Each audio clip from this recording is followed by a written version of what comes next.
The old mansion had been in the family for generations. It was said that on certain days of the year, when the moon hung low and full in the sky, strange things would occur within its walls. But it wasn't until Emily's wedding day that these whispers became a reality. As she stood at the altar, her eyes fixed on James as he gazed back at her with adoration, Emily felt an inexplicable chill run down her spine. It started in her toes and spread throughout her body like ice water. She tried to shake it off, but the feeling only intensified as the ceremony progressed. The guests seemed to be watching her, their faces frozen in time, as if waiting for something or someone.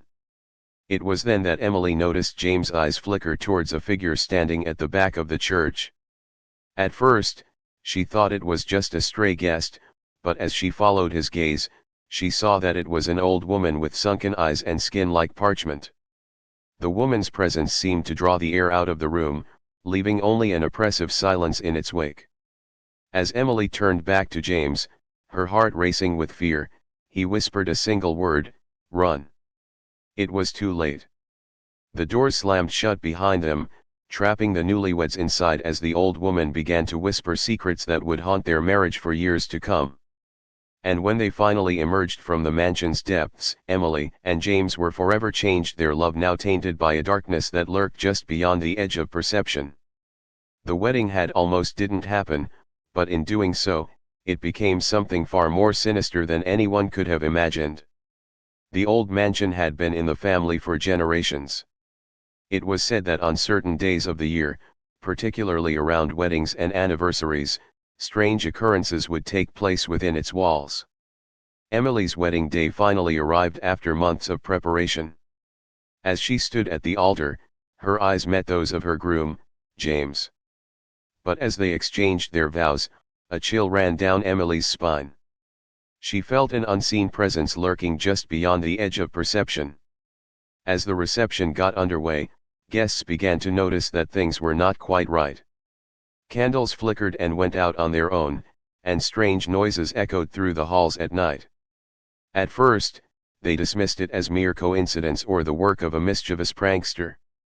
But when Emily's maid of honor discovered her wedding dress had been moved from its designated spot to an entirely different room in the mansion, panic began to set in. It was then that James revealed his dark secret. He had made a pact with a malevolent entity to ensure their union would be blessed by wealth and power. The entity demanded human sacrifices on special occasions like weddings, and Emily's groom had been using her as one all along.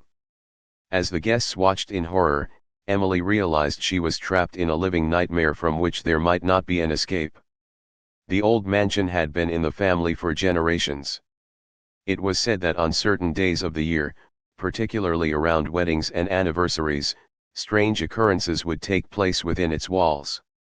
Emily's wedding day finally arrived after months of planning. Her mother, a keen believer in superstitions, insisted that they hold the ceremony at the old mansion to avoid bad luck. As Emily put it, a family heirloom is better than no family heirloom. The guests began to arrive, chatting nervously among themselves as they made their way up the creaking stairs. As the wedding party gathered in the grand ballroom, a chill ran down Emily's spine. She couldn't shake off the feeling that something was amiss. Her mother had warned her about this very possibility: if you marry here, be prepared for anything. Suddenly, the lights flickered and died, plunging the room into darkness. In the chaos that followed, Emily realized she was alone with a figure in white standing beside her at the altar.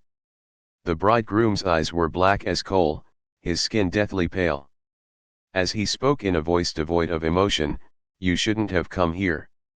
With those chilling words, everything went dark.